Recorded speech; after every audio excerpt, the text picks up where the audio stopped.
Forbes magazine 2025ರ ವಿಶ್ವದ ಅತ್ಯಂತ ಪ್ರಭಾವಿ ಮಹಿಳೆಯರ ಪಟ್ಟಿಯನ್ನು ಬಿಡುಗಡೆ ಮಾಡಿದ್ದು, ಕೇಂದ್ರ ವಿತ್ತ ಸಚಿವೆ ನಿರ್ಮಲಾ ಸೀತಾರಾಮನ್ ಅವರು ಭಾರತದ ಅತ್ಯಂತ ಪ್ರಭಾವಿ ಮಹಿಳೆಯಾಗಿ ಅಗ್ರಸ್ಥಾನ ಪಡೆದಿದ್ದಾರೆ. ಭಾರತದಿಂದ ಈ ಪಟ್ಟಿಯಲ್ಲಿ 3 ಮಹಿಳೆಯರು ಸ್ಥಾನ ಪಡೆದುಕೊಂಡಿದ್ದು, ಕೇಂದ್ರ ವಿತ್ತ ಸಚಿವೆ ನಿರ್ಮಲಾ ಸೀತಾರಾಮನ್ 24ನೇ ಸ್ಥಾನ, ಎಚ್ಸಿಎಲ್ ಟೆಕ್ನಾಲಜೀಸ್ ಸಿಒ ರೋಶಿನಿ ನಾಡರ್ 76ನೇ ಸ್ಥಾನ ಮತ್ತು ಬಯೋಕಾನ್ ಸಂಸ್ಥೆಯ ಸ್ಥಾಪಕಿ ಕಿರಣ್ ಮಜುಂದಾರ್ ಶಾ 83ನೇ ಸ್ಥಾನ ಪಡೆದಿದ್ದಾರೆ.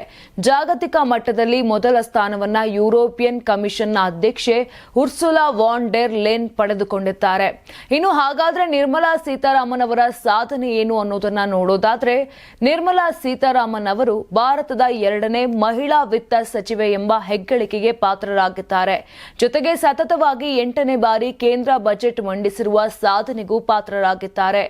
ಆರ್ಥಿಕ ನೀತಿ ರೂಪಿಸುವುದು, ರಾಷ್ಟ್ರದ ಹಣಕಾಸು ನಿರ್ವಹಣೆ, ತೆರಿಗೆ ಸುಧಾರಣೆ ಹಾಗೂ ಆರ್ಥಿಕ ಸ್ಥಿರತೆ ಕಾಯ್ದುಕೊಳ್ಳುವಲ್ಲಿ ಅವರು ನಿರ್ಣಾಯಕ ಪಾತ್ರ ವಹಿಸಿರುವುದನ್ನು ಗಮನಿಸಿ ಫೋರ್ಬ್ಸ್ ಮ್ಯಾಗಜಿನ್ ಈ ಗೌರವವನ್ನ ನೀಡಿದೆ. ಇನ್ನೊಂದೆಡೆ ರೋಶಿನಿ ನಾಡರ್ ಹಾಗೂ ಕಿರಣ್ ಮಜುಂದಾರ್ ಶಾ ಅವರು ಸ್ವಂತ ಸಾಮರ್ಥ್ಯದಿಂದ ಯಶಸ್ಸು ಗಳಿಸಿದ ಉದ್ಯಮ ನಾಯಕಿಯರಾಗಿದ್ದು, ಭಾರತೀಯ ಮಹಿಳಾ ಉದ್ಯಮಶೀಲತೆಯ ಶಕ್ತಿಯನ್ನ ಜಾಗತಿಕ ವೇದಿಕೆಯಲ್ಲಿ ಪ್ರತಿಬಿಂಬಿಸಿದ್ದಾರೆ.